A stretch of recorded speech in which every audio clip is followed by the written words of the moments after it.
पाकिस्तान के बारे में 5 हैरानकुन और कम मालूम हक़ाइक़। 1. दुनिया की सबसे बड़ी नहरी निज़ाम।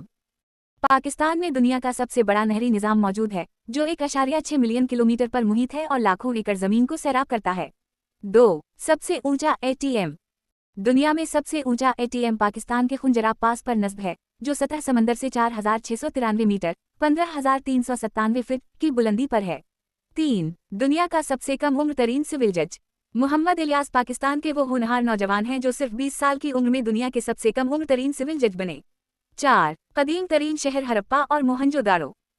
पाकिस्तान में दुनिया की कदीम तरीन तहजीबों में से एक वादी सिंध की तहजीब के शहर हरप्पा और मोहनजोदारो मौजूद हैं, जो 2600 कब्ल मसीह की तारीख रखते हैं। 5. सबसे बड़ा हाथ से बना झंडा। 2012 में पाकिस्तान ने दुनिया का सबसे बड़ा हाथ से बना झंडा तैयार करके गिनीज वर्ल्ड रिकॉर्ड कायम किया, जिसे 24,200 अफराद ने मिलकर बनाया था।